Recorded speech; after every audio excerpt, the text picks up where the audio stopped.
Hello students, मैं doctor Alka Goyal. आज के वीडियो में आपका स्वागत है। मैं आपको पढ़ा रही हूँ बीए पार्ट सेकंड का फर्स्ट पेपर प्रमुख राज्य व्यवस्थाएं। स्टूडेंट्स, इसके 2 लेक्चर मेरे पहले हो चुके हैं। आज मैं आपको ब्रिटिश संविधान की विशेषताएं बताऊंगी। स्टूडेंट्स, मैंने आपको पहले बताया हुआ है कि ब्रिटेन का संविधान विश्व का एकमात्र विकसित और विश्व का एकमात्र अलिखित संविधान है। और ये जो संविधान है ब्रिटेन का, ये स्कॉटलैंड, वेल्स और आयरलैंड, चूँकि ये पूरा यूनाइटेड किंगडम ग्रेट ब्रिटेन कहा जाता है, तो ये 4 जो देश हैं, इनको हम 4 राज्य बोल सकते हैं, इनका मिला हुआ संविधान है। यानी एक संविधान के द्वारा इन सभी का जो शासन है वो प्रशासित होता है। और इसलिए ब्रिटेन का जो संविधान है वो संविधानों की जननी कहा जाता है।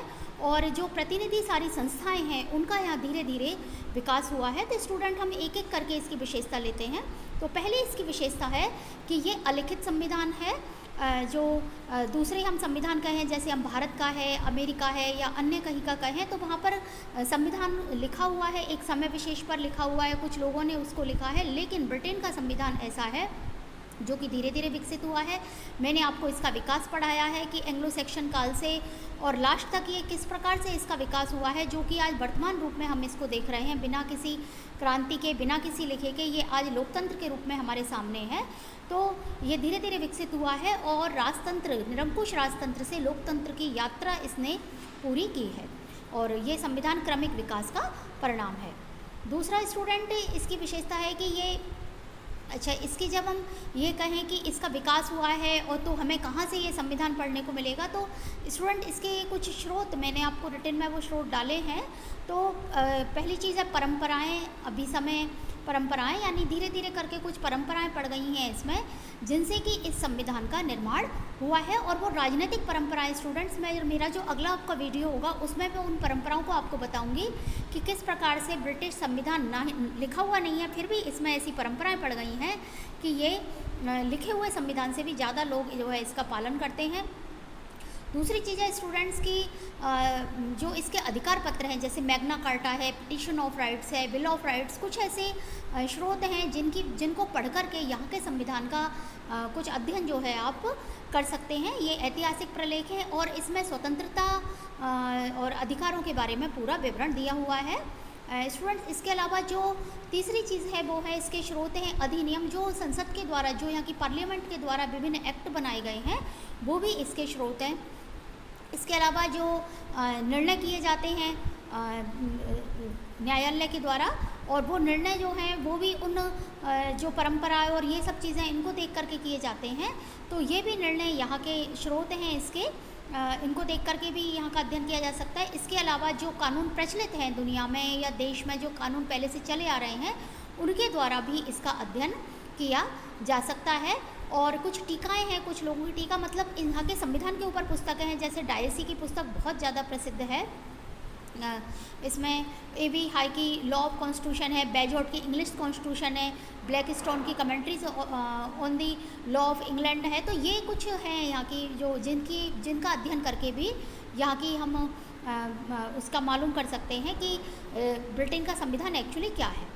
इसके अलावा स्टूडेंट, जो ब्रिटेन का संविधान है वो लचीला है। लचीला और कठोर जो होता है वो यहाँ की जो संशोधन प्रक्रिया है किसी भी देश की, उसके आधार पर हम किसी संविधान को लचीला या कठोर कहते हैं। तो ब्रिटेन में जो संशोधन प्रक्रिया है वो इतनी लचीली है कि यदि साधारण बहुमत से भी कोई विधेयक पारित यहाँ पर हो सकता है, चाहे कैसा भी विधेयक हो।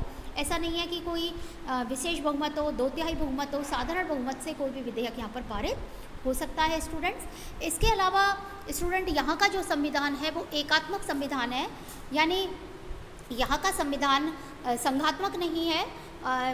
पूरा देश जो है वो एक विधान से चलता है, बटा हुआ नहीं है। जो ग्रेट ब्रिटेन का शासन, जो लंदन शासन है, वहाँ से पूरा ब्रिटेन का संविधान चलता है, वहाँ उसकी मुख्य सरकार है।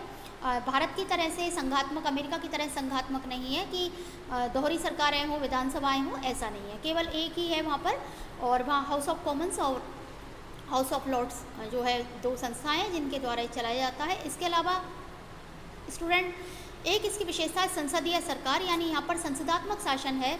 जैसे अमेरिका में अध्यक्षात्मक है, भारत में संसदात्मक है, जापान में संसदात्मक है। तो यहाँ पर भी संसदात्मक शासन है और संसदीय शासन की अपनी कुछ विशेषताएं होती हैं, जैसे कि जो राजा है वो नाम मात्र का शासक होता है और असली शासक जो है वो यहाँ मंत्रिमंडल है, प्रधानमंत्री है। इसके अलावा सरकार की जो पार्टी है, जो बहुमत वाली पार्टी है, उसका बहुमत होता है, वो उसका शासन होता है और बहुमत का जो व्यक्ति है वही प्रधानमंत्री के तौर पर नियुक्त होता है। इसके अलावा सामूहिक उत्तरदायित्व होता है, यानी यदि किसी एक व्यक्ति के विरुद्ध अविश्वास का प्रस्ताव पास हो जाता है तो पूरी सरकार को त्यागपत्र देना पड़ता है। इसके अलावा राजा और रानी जो है वो भी प्रधानमंत्री की सलाह पर संसद को भंग कर सकते हैं और कार्यपालिका के सदस्य ब्रिटिश संसद के सदस्य भी होते हैं, यानी वो दोहरा उसमें रहता है।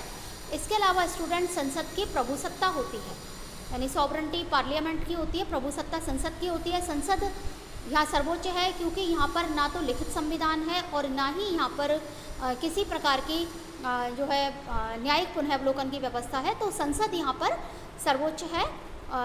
इस प्रकार जो वो है न्यायपालिका, वो यहाँ पर मतलब बहुत ज़्यादा इस तरह से महत्व नहीं रखती है। वैसे लोग यहाँ पर कानूनों के अनुसार ही चलते हैं, यहाँ पर स्वभावतः लोग कानूनों का पालन करते हैं। इसके अलावा यहाँ की एक बहुत महत्वपूर्ण विशेषता है कानून का शासन, रूल ऑफ लॉ। तो रूल ऑफ लॉ यहाँ पर बहुत महत्वपूर्ण विशेषता है स्टूडेंट की। यहाँ पर चाहे अमीर हो, गरीब हो, किसी भाषा, जाति, धर्म किसी का भी हो, सब बराबर हैं। जो डायसी की पुस्तक है द लॉ ऑफ कॉन्स्टिट्यूशन, उसमें बहुत अच्छा इसका अध्ययन दिया हुआ है और इसमें कहा गया है कि निरंकुश सत्ता की अनुपस्थिति अर्थात किसी भी व्यक्ति को कानून तोड़ने की दशा में ही दंडित किया जा सकता है, अन्यथा नहीं किया जा सकता। कानून के समक्ष सभी समान हैं, कोई भी बड़ा या छोटा नहीं है और व्यक्ति के अधिकारों को प्रमुखता दी जाएगी। ये नहीं है कि कोई सत्ता या किसी दूसरी चीज़ को यहाँ पर प्राथमिकता हो। स्टूडेंट इसकी अगली जो विशेषता है वो है संवैधानिक राजतंत्र है, यानी यहाँ पर जो राजा है वो नाम मात्र का शासक है। यहाँ सीमित वंशानुगत राजतंत्र है, राजा रानी होते तो हैं लेकिन वो अपनी मनमानी नहीं करते हैं और राजा रानी केवल राज करते हैं, शासन का अधिकार नहीं है। शक्तियों का उपयोग, वास्तविक जो उपयोग है वो प्रधानमंत्री और मंत्रिमंडल करता है और सामूहिक रूप से वो मतदाताओं के प्रति ही उत्तरदायी होता है। यानी सिद्धांत रूप में तो राजा को शक्तियाँ हैं लेकिन व्यवहार में प्रधानमंत्री और मंत्रिमंडल को ही सारी शक्ति मिली हुई है। स्टूडेंट्स यहाँ की जो अगली विशेषता है कि यहाँ द्विसदनात्मक व्यवस्थापिका है, एक हाउस ऑफ कॉमन्स और दूसरी हाउस ऑफ लॉर्ड्स, जैसे मैंने अभी आपको बताया। स्टूडेंट्स इसके अलावा यहाँ की जो दल पद्धति है वो देखिए, वैसे द्विदलीय यहाँ चली आ रही है, हालांकि यहाँ पर अपवाद स्वरूप 3 दल भी आए हैं, लेकिन यहाँ की जो पद्धति है वो एक्चुअली में द्विदलीय पद्धति है। तो स्टूडेंट्स मैं समझती हूँ आपको ये विशेषताएं बहुत अच्छे से समझ आएंगी, क्योंकि एक बार यदि हम विशेषताओं का अध्ययन किसी संविधान का कर लेते हैं तो उसके बाद में वो संविधान हमारे लिए समझना बहुत आसान हो जाता है। तो आप इन विशेषताओं का और अध्ययन करिए और आपको यदि कुछ लगता है तो आप कमेंट बॉक्स में कमेंट डाल सकते हैं जब आप चैनल पर इनको देखेंगे तो।